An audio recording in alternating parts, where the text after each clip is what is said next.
이낙연 대표가 60.77%라는 높은 지지율로 이번 민주당 전당대회 토요일 날 당대표로 선출이 됐습니다. 대권 가도에도 좀 힘을 받게 됐다는 분석도 좀 많이 나오고 있는데 당내에서는 이번 결과 어떻게 보고 계세요? 김성환 의원님? 네, 뭐 이낙연 대표가 대표 되시기 전에 네. 또 그 대권 선호도 1위를 압도적으로 달렸잖아요. 대권 선호도 1위인 분이 7개월짜리 당대표를 굳이 나올 필요가 있겠냐 없겠냐를 가지고 여러 가지 얘기가 있었는데 본인이 결심해서 지금 시기가 매우 중요하니 네. 이제 대권 문제는 그 다음 문제고 그래서 이제 출마를 하셨잖아요. 출마를 한 이상 이제 어차피 대표는 이낙연이다라는 뭐 대권 후보를 당대표 선거에서 떨어뜨릴 수는 없잖아요. 그러니까 네. 많은 분들이 당대표 기간 동안 또 어떻게 하는지를 보는 게 맞겠다고 해서 그런 마음들이 이신전심으로 통해서 압도적으로 지지를 받게 되지 않았나 싶습니다. 아마 네. 잘 하실 거라고 봅니다. 그러니까 민주당의 당대표 임기 2년인데 네. 지금 7개월이라고 말씀하셨어요. 그러니까 내년 3월 9일까지입니다. 네. 2월 말이나 3월 초에 본인이 대권 도전하실 거면 그러니까 대권을 도전하는 사람은 당대표가 될 수 없다라는 헌이 있는 거죠. 당규가. 1년 전에 그만둬야 되는 그런 규정이 있습니다. 예. 그러니까 내후년 3월 9일이 선거니까 내년 3월 9일에는 이제 본인이 도전하려면 네. 당대표직을 또 내려놔야 하는 거죠. 네. 민주당의 이낙연 당대표 미래통합당의 입장에서는 어떻게 평가가 될까요? 저희는 관전자인데 네. 그 결과를 놓고 보면은 이변은 없었다. 그리고 예상보다도 표를 더 많이 얻었다. 예. 김성환 의원님 말씀처럼 어대낙 어차피 대표는 이낙연이다는 대세론으로 출발을 했죠. 네, 네. 그거를 뒤집으려면은 상대 후보들의 경쟁력이 좀 이제 뛰어나야 되고, 그다음에 그 경쟁력을 가지고 변수를 만들어낼 수 있는 역동적인 전당대회가 돼야 되는데, 네. 코로나 때문에 아주 그냥 정적인 전당대회가 비대면 전당대회가 되면서 전당대회 역동성을 통해서 변수를 만들어낼 수 있는 기회가 어떻게 보면 봉쇄된. 네. 그래서 또 경쟁 후보들이 굉장히 힘들었을 겁니다. 어떻게 해볼 수가 없는 네, 네. 그런 결과가 되고 또. 의원님 말씀처럼 민주당의 전통 지지자 또 문재인 정부의 적극 지지자층이 표를 좀 몰아준 측면도 있지 않았는가 그렇게 보여지네요. 이전에 이제 이해찬 전 대표죠 이제는. 네. 어떤 차이가 좀 있을까요? 이해찬 대표 때와 이낙연 현 대표 때와 비교해 본다 그러면 아직 뭐 출발해서 얼마 안 돼서 잘 모르겠을 수도 있습니다만 그럼에도 그동안에 이제 당에서 이제 보여왔던 여러 가지 카리스마라든가 이런 리더십 같은 게 있지 않겠습니까? 예, 제가 이해찬 당대표를 2년간 꼬박 그러니까 김성환 의원께서 모셨는데 이해찬 전 대표의 비서실장을 하셨어요. 네. 예. 가장 큰 차이점이라면 이런 건 있습니다. 이해찬 당대표는 그러니까 대략 한 달에서 한 달 반 주기로 기자간담회를 정례적으로 하긴 했지만 네. 거의 개별 언론사하고 인터뷰를 하진 않았어요.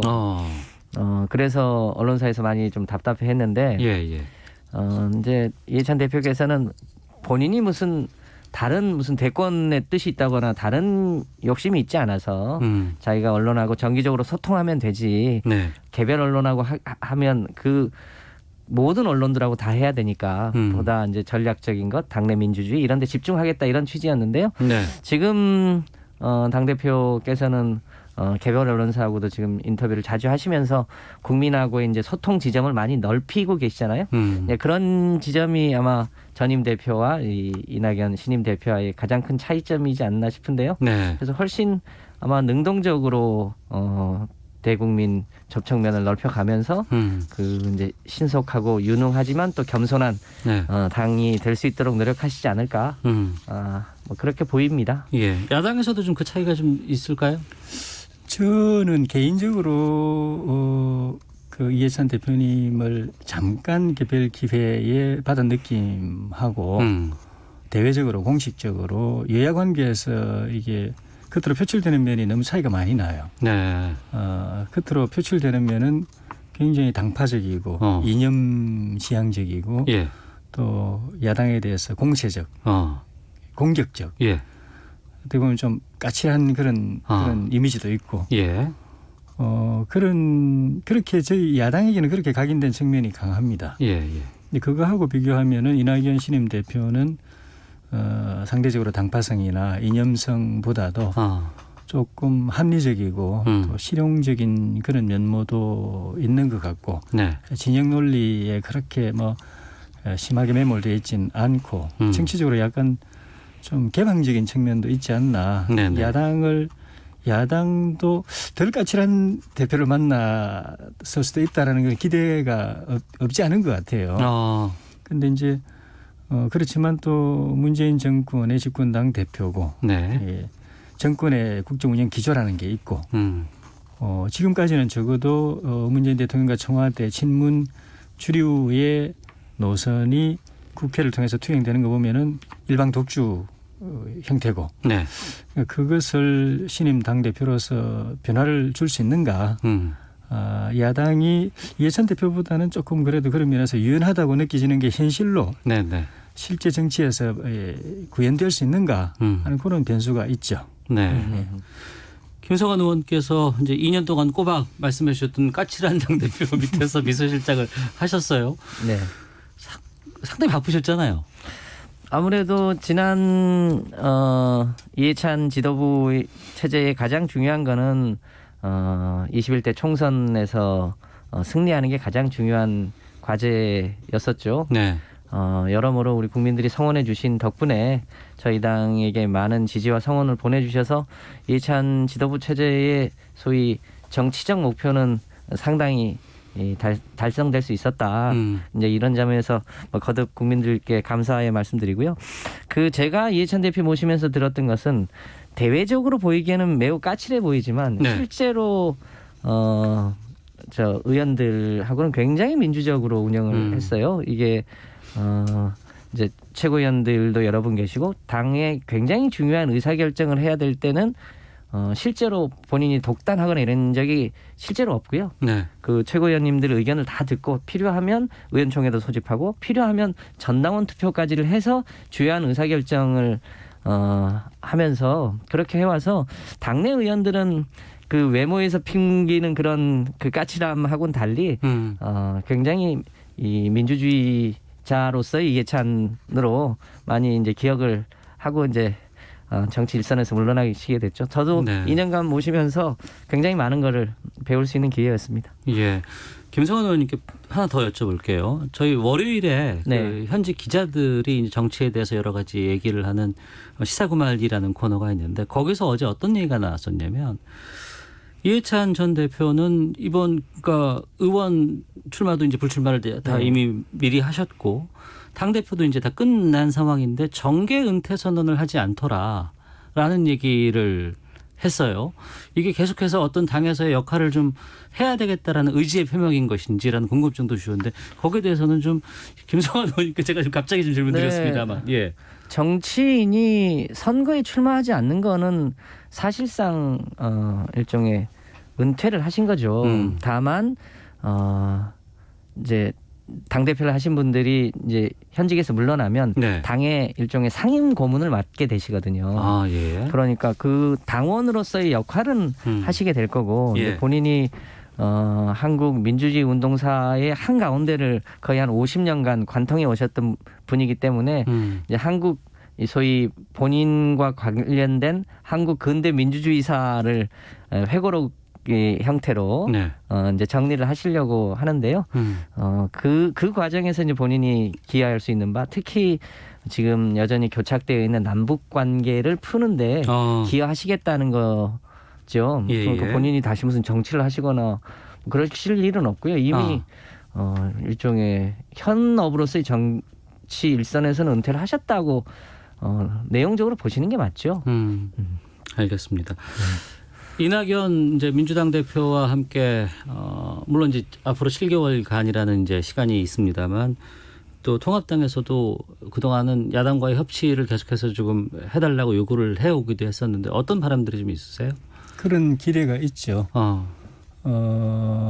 그 이낙연 대표도 아마 그런 생각은 있을 겁니다. 예. 전임 대표 때의 여야 관계를 그대로 가져가기보다는 뭔가 변화를 주고 싶어 하고 네. 또 국민들도 국회 무대로 여야가 계속 이 각세우고 갈등하고 대립하고 하는 그거보다는 순기능적으로 서로 선의 경쟁을 하면서 또 국민적 관심사나 중대 사안에 대해서는 또 서로 협의하고 네. 또 타협도 하고 합의도 보는 그런 걸 보고 싶어 한다는 것을 알고 계시고 본인이 정치부 기자 오래 했지 않습니까? 예. 정치를 언론인으로서도 오랫동안 관찰해 왔기 때문에 네. 그 국민이 뭘 바란다는 거는 일찍 초년 정치부 기자실 때부터도 이제 머릿속에 입력이 되어 있을 거고 그런 걸 이끌어내고 싶어 할 텐데 거기에 본인의 정치력, 정치 역량이 달려 있다고 봅니다. 어쨌든 뭐 여권 내부에서는 모르겠지만은 저희 야당에서 볼 때는 지금 국회 구조가 일방 독주 체제고 그거는 그 뿌리는 청와대 또 문재인 대통령 그리고 그 친문 주류 세력의 정치 인식이 그렇다라고 보여지고 그 기조가 스스로 바뀌기는 어려울 텐데 집권당 대표가 역할을 해서 그거를 완화시키거나 또 완충하거나 해서 약간의 기조의 변화를 가져오게 되면 좀 전에 말씀드린 그런 국민이 기대하는 다른 정치의 모습을 보여줄 수 있을 텐데 네. 그 과정에서 자칫 또 이낙연 대표가 잘못 또 행보를 하게 되면은 친문 또 주류 또 지지층들의 지지에 또 변수가 생길 수가 있고 그런 이낙연 대표 입장이라면 네. 그 지지의 변수를 가져오지 않으면서 또 야당과의 협치를 통해서 새로운 정치 리더십을 보여줘서 외연을 지지의 외연을 넓히는 걸 하고 싶어 할 텐데 그건 본인의 정치적 역량에 달린 문제라서 좀 지켜봐야 될 것 같습니다. 김종인 비대위원장과는 상당히 오랜 동안의 인연이 있다는 얘기를 들었어요. 기자 시절 초년 기자 시절부터 또 있었고 또 당도 또 같이 당직을 민주당 당직을 또 같이 한 적도 있었다고 저는 그렇게 알고 있는데 그게 지금 말씀드린 그런 이해관계를 풀어가는데 하나의 실마리는 될 수 있지만 그게 결정적 변수는 못 될 거고 결국은 이낙연 대표가 여야관계를 어떻게 끌고 가겠다. 국회를 어떻게 운영하겠다. 협치를 어떻게 풀어가겠다는 강력한 의지와 또 그걸 여권 내에서 풀어가는 전략과 또 설득력, 리더십이 있느냐. 그게 변수인데 좀 좋은 결과가 있었으면 좋겠습니다.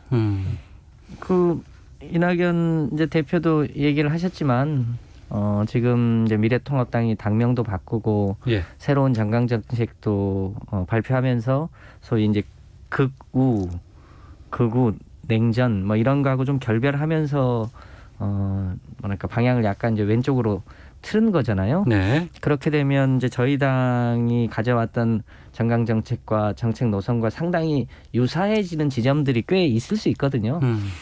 저는 이제 협치의 지점이 그런 데서 충분히 생길 수 있는 여지들이 있다고 보여집니다. 다만 뭐 법사위원장을 다시 내놓으란다든지 이런 이미 버스가 출발을 했잖아요. 또 그 과정에 야당에게 저희가 여러 차례 양보를 했는데 그게 잘 실현이 안 된 것도 있고요.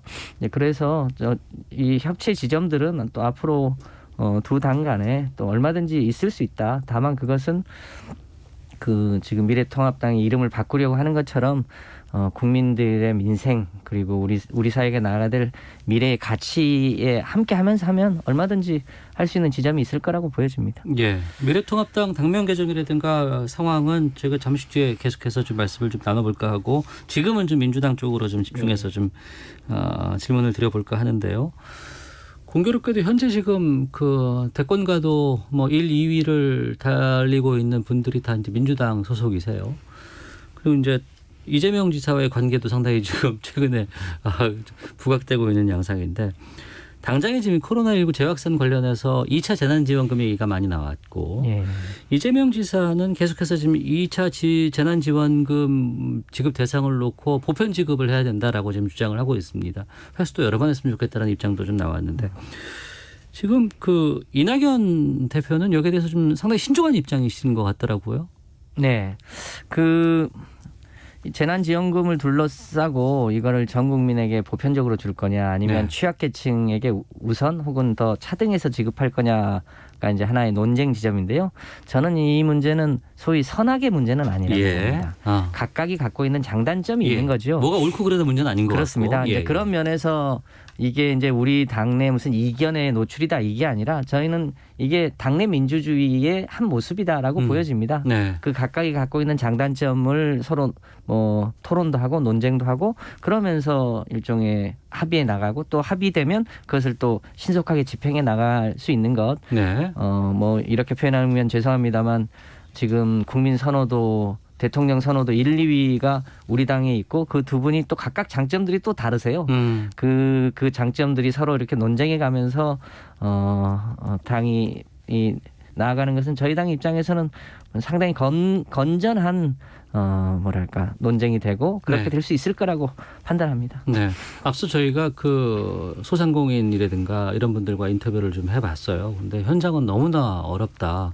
특히나 지금 어제 그제 이틀 동안만 해도 손님이 90%가 줄고 2단계 때와 비교해도 90%가 줄었는데 코로나19 없어졌을 때와 비교해 보면 정말 너무 힘들다라고 말씀하시면서 추석 전에라도 좀 빨리 좀 지급해 주었으면 좀 큰 힘이 되겠다라고 얘기해 주시는데 조혜진 의원께서는 이 재난지원금 2차에 대해서는 어떤 입장이십니까? 이낙연 대표께서 자가격리에서 나오면서 격리 기간 중에 자기 소회를 짧게 이야기를 했죠. 자기 집의 창 너머에서 내다보는 거리, 거기에 있는 가게들, 그리고 사람들이 오고 가는 모습, 가게에 들어가는 모습, 나오는 모습, 그걸 보고 가슴이 미어진다고 표현을 했거든요. 그러니까 뭐 이렇게 바깥에서 활동할 때는 사실 주마간상격으로 보게 되는데 조용히 차분하게 장시간에서 카메라를 그냥 노출시켜가지고 오랜 시간 촬영하듯이 다 보면서 얼마나 지금 이 코로나 사태에 민생이 피폐해 있는가 그리고 거기에서 이 타들어가는 이 국민들의 마음을 느껴서 가슴이 미어진다라고 표현을 하고 그 결론으로 빨리 지급을 해야 된다. 네. 그리고 정말 피해를 겪는 사람들, 재난지원금이기 때문에 재난을 입은 사람들, 피해를 겪는 사람들에게 집중적으로 실제 도움이 되게 두텁게 줘야 된다. 딱 결론 내리고 민주당 내부에서 그동안의 흐름은 약간 아닐 수도 있는데 그냥 계속 그렇게 가고 있는 것이거든요. 근데 그거를 정부도 사실 비슷한 입장입니다. 네. 그 기재부도 비슷한 입장인 것 같은데 통합당은. 이재명 지사, 예. 저희는 처음부터 그렇죠. 이재명 지사만 그거는 야당이 여당을 갈라치게 하는데 말하자면 뭐 이용되는 것다라는 비슷한 이야기를 해요. 그리고 이걸 통해서 우리 민주당의 기조였던 보편적 복지를 허물어뜨리려는데 이게 이용되는 거다라는 그런 취지의 표현이 약간 다르지만 그런 취지로 들고 나왔어요. 네. 근데 이거는 참 너무나 좀 이념적이고 좀 선동적인 거 아닌가. 이번 2차 재난지원금만큼은 선별지급이 필요하다. 그런 그렇죠. 입장이신 거군요. 예, 그러니까 어제 예결위에서 기재부 장관도 이재명 지사의 그런 발언 전 국민에게 30만 원씩 주고 그것도 30만 원씩 50분을 줘도 상관없고 100분을 줘도 상관없다 이렇게 말한 거에 대해서 무책임한 발언이라고 기재부 장관 정부 기재부 장관이 그런 이야기를 할 정도였으니까 이 기회에 이제 야당도 동의했고 정부도 비슷한 입장이고 여당의 당 대표와 또 상당 여당 의원들이 그런 생각이면 빨리 정리가 될 수 있을 걸로 봅니다. 예. 지금까지 이제 1, 2, 3차 추경을 통해서 그 코로나 위험에 노출되신 분들한테 재난 지원을 했잖아요. 네. 그래서 이거를 이제 재난 지원금을 전 국민에게 지급하는 그것만 놓고 보면 이게 보편적 지급이지만 1차, 2차 때 보면 그 시기에 유치원을 운영했다가 그 원생들이 그 입학을 안 하는 바람에 일종의 이제 그 학생들이 그 원비를 돌려주게 된 유치원 원장들, 어린이집 네네. 원장들 그리고 그 이제 각 동네별로 약간씩 차이가 있었지만 자영업자들한테도 1, 2, 3차 때도 이 여러 가지 지원들을 했거든요. 예, 그 예. 전체를 놓고 보면 보편적으로 지원한 게 아닙니다. 사실은 굉장히 차등해서 어려운 사람한테 훨씬 많은 지원을 했죠. 예. 그러니까 지금 이게 2차 재난지원금이라고 표현하니까 보편이냐 선별이냐의 문제로 지금 논쟁이 가 있습니다만 당연히 피해가 큰 사람한테 더 많이 지원하는 건 필요하죠. 특히 이번에 그 정부가 강제로 저 영업을 중단시킨 업종들 있잖아요. 그리고 최근에 이제 9시까지 막은 업종들. 이건 정부의 행정명령 때문에 생기는 큰 피해이기 때문에 그런 데는 더 많이 지원을 하고 그렇다고 하더라도 상당히 보편적으로 많은 분들이 또 피해를 받기 때문에 그분들에 대한 지원 대책은 또 추가적으로 하면 저는 이것이 무슨 실제로 선악의 문제가 아닐 수 있다. 이렇게 알겠습니다. 자, 정치와투 두 분과 함께 말씀 나누고 있는데요. 헤드라인 뉴스 듣고 기상청 교통정보까지 확인한 후에 다시 돌아와서 계속해서 말씀 이어가도록 하겠습니다. 서울시가 단기 전세버스 탑승객들의 명단을 의무적으로 작성하도록 하는 행정명령을 발령했습니다. 또 저녁 9시 이후에는 편의점에서 취식 행위도 금지됩니다. 정세균 국무총리는 업무를 중단한 전공의가 고발된 것과 관련해 단 한 명의 의료인도 처벌받는 일을 원하지 않는다며 유연한 자세로 이 현안을 해결하기 위해 최선을 다할 생각이라고 밝혔습니다. 21대 국회 첫 정기국회가 오늘부터 열리면서 100일간의 일정을 시작합니다. 정부 예산안 심의와 함께 7일과 8일 이틀에 걸쳐 교섭단체 대표연설, 14일에서 17일 나흘 동안 대정부 질문이 예정돼 있습니다. 더불어민주당 이낙연 대표가 취임 후 처음으로 미래통합당 김종인 비상대책위원장을 예방해 여야 협치를 당부했습니다. 김 비대위원장은 이 대표 선출 후 정치 상황이 바뀔 수 있다고 생각한다고 기대감을 나타냈습니다. 더불어민주당 이낙연 대표가 2차 재난지원금은 선별지급 쪽에 무게가 실리고 있다고 밝혔습니다. 늦어도 다음 주 초까지는 결정이 이뤄질 것으로 전망했습니다. 지금까지 헤드라인 뉴스 정한나였습니다. 이어서 기상청의 강혜종 씨 연결합니다. 네, 먼저 태풍 정보입니다. 태풍 마이삭의 간접 영향으로 제주에는 비가 시작되겠고 밤에는 호남과 경남 서부로 확대되겠습니다. 오늘 오후 중에 호남 내륙에는 소나기가 예상됩니다. 오늘 밤부터 제주에는 바람이 초속 10에서 16m로 매우 강해져서 남동쪽은 바람이 계속해서 강해지겠습니다. 내일과 모레는 전국적으로도 바람이 매우 강하게 붑니다. 시설물 피해 없도록 각별히 대비하셔야겠고요. 남해 동부 먼바다와 제주 남쪽 먼바다에는 풍랑특보가 발효 중인 가운데 물결이 최고 4m를 일고 있습니다. 이 태풍으로 인해서 파도는 10m 안팎으로 점점 높아지겠습니다. 이 태풍 마이삭은 세력이 매우 강한 가운데 전반적으로 모레 새벽부터 최근접 시기가 되겠습니다. 위험 시점이 남동쪽은 오늘과 내일 사이가 되겠고요. 서울 경기는 모레가 되겠습니다. 위험 시점 잘 기억해 두셔야겠습니다. 내일과 모레 사이에 많은 비가 내리겠습니다. 영동과 경북 동해안, 경남 제주에는 100에서 많게는 400mm 안팎입니다. 서울 경기 등 그 밖의 지역 50에서 200mm 내외의 비가 쏟아지겠습니다. 비 피해 없도록 주의하셔야겠습니다. 파도도 10m 안팎으로 높아지니까 선박은 안전한 곳으로 피하시는 게 좋겠습니다. 또한 내일과 모레 사이 남해안과 동해안 제주 해안에는 폭풍 해일로 인한 해안도로가 범람할 수 있어서 이 점도 주의하셔야겠습니다. 폭염이 지금도 대부분 지역으로 기승을 부리고 있는데요. 바람은 조금 강해졌습니다. 서울은 초속 5m로 바람이 불고 있고 오늘 서울의 낮 최고 기온 31도로 예상됩니다. 전주 33도 등 보이겠습니다. 지금 서울의 기온은 29.9도입니다. 날씨 정보였고요. 다음은 이 시각 교통 상황 알아보겠습니다. KBS 교통정보센터의 이승미 씨입니다. 네, 서울 외곽고속도로가 역사 속으로 사라지고 오늘부터는 수도권 제일순환고속도로로 불리고 있습니다. 이제 표지판이나 전광판에도 바뀐 명칭으로 포기되니까요. 운전 중 혼란 없도록 해주시기 바랍니다. 오늘도 고속도로는 작업을 하는 곳이 많은데요. 현재 수도권 제일순환고속도로는 구리에서 판교 방향, 송파 부근 4차로와 갓길에서 시설물 보수 작업합니다. 서안암부터 5km가 정체고요. 경부고속도로 부산 방향으로 기흥휴게소 부근 5차로에서 시설물 보수 작업을 하고 있습니다. 신갈 분기점부터 5km 지나기 어렵고요. 옥산 분기점 부근 정체도 작업 여파입니다. 청주 영덕고속도로 영덕 쪽으로는 회인 부근에서 작업으로 2km 정체고요. 사고가 있던 속리산 부근에서는 5km 구간 밀리고 있습니다. 서울 시내도 작업을 하는 곳이 많아서 주의하셔야겠고요. 강변북로 구리 쪽으로 영동대교로 지난 5차로에서는 사고가 발생해서 성수대교부터 밀리고 있습니다. KBS 교통정보센터였습니다.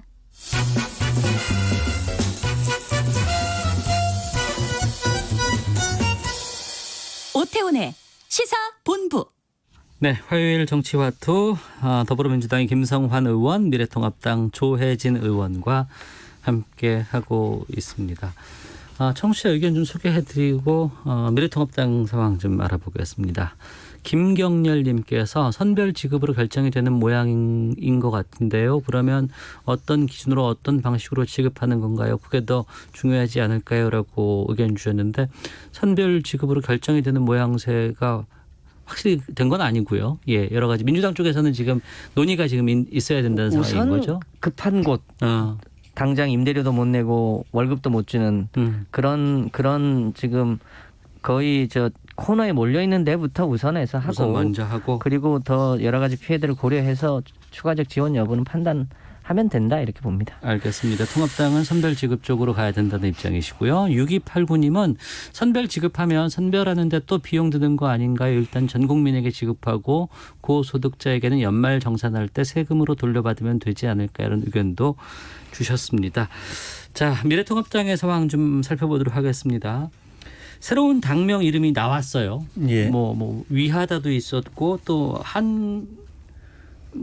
또 후보가 있습니다. 한국의 당인가? 네, 한국의 당인가 후보가 있었는데 지금 일정 정도 결정된 것은 아직 추이는 좀 남아 있습니다만 국민의힘이라는 당명이 결정이 된 것으로 알고 있습니다. 예.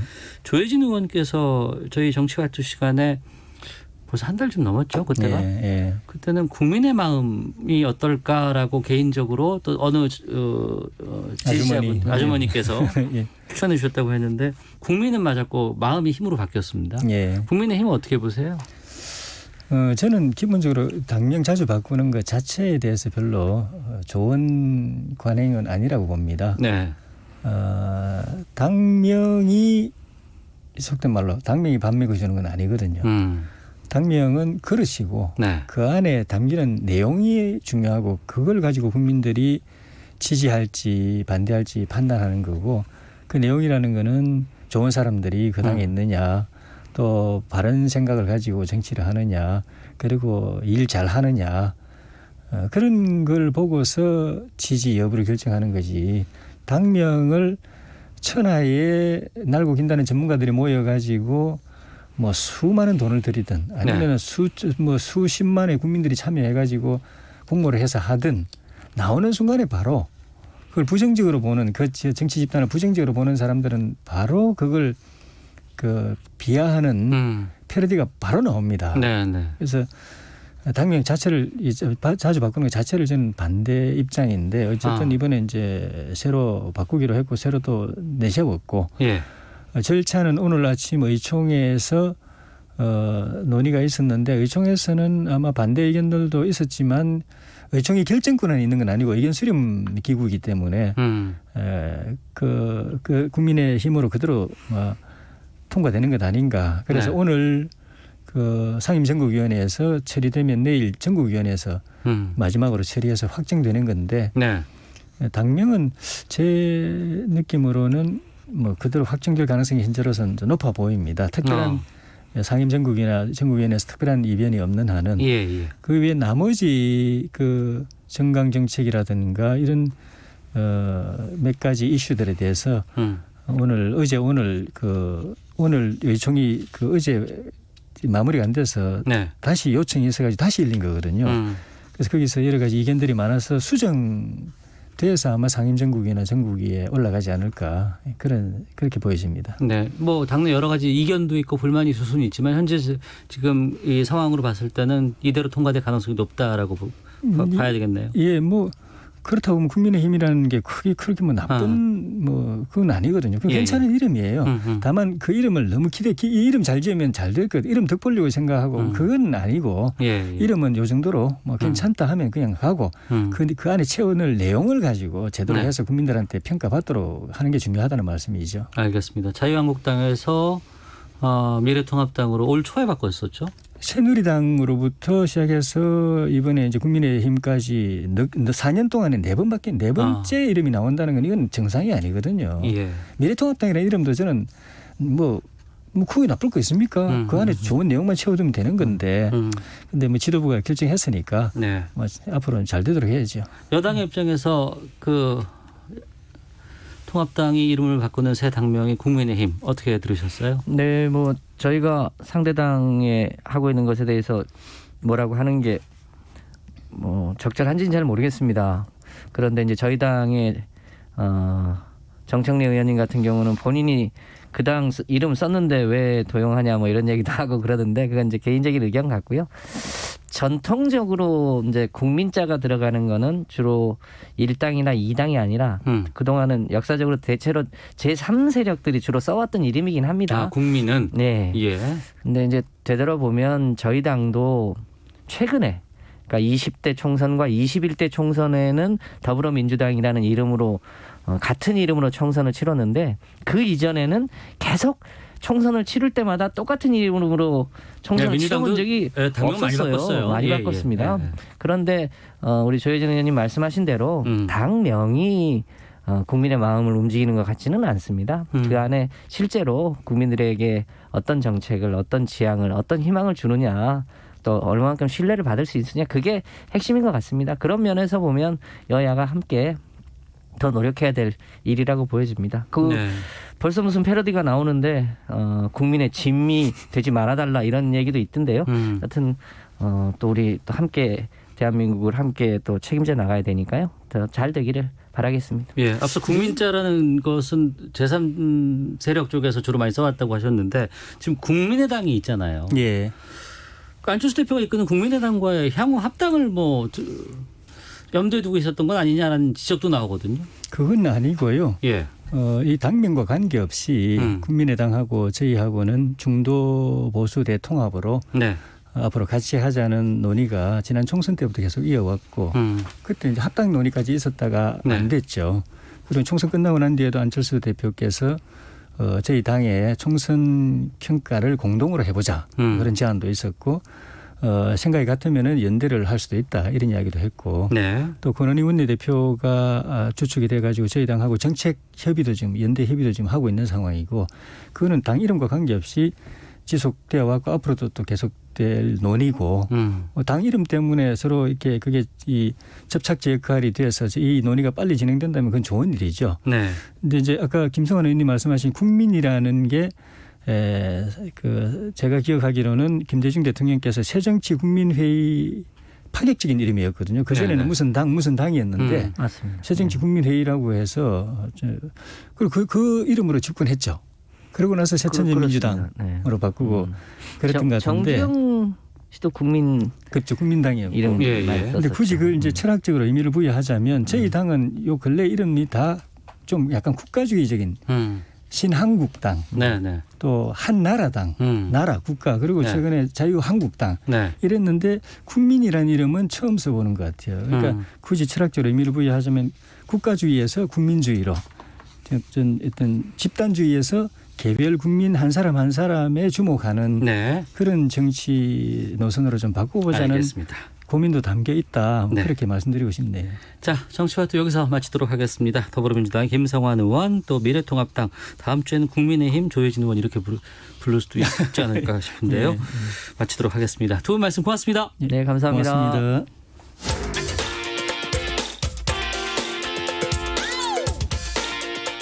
오태훈의 시사본부는 여러분의 소중한 의견을 기다립니다. 짧은 문자 50원, 긴 문자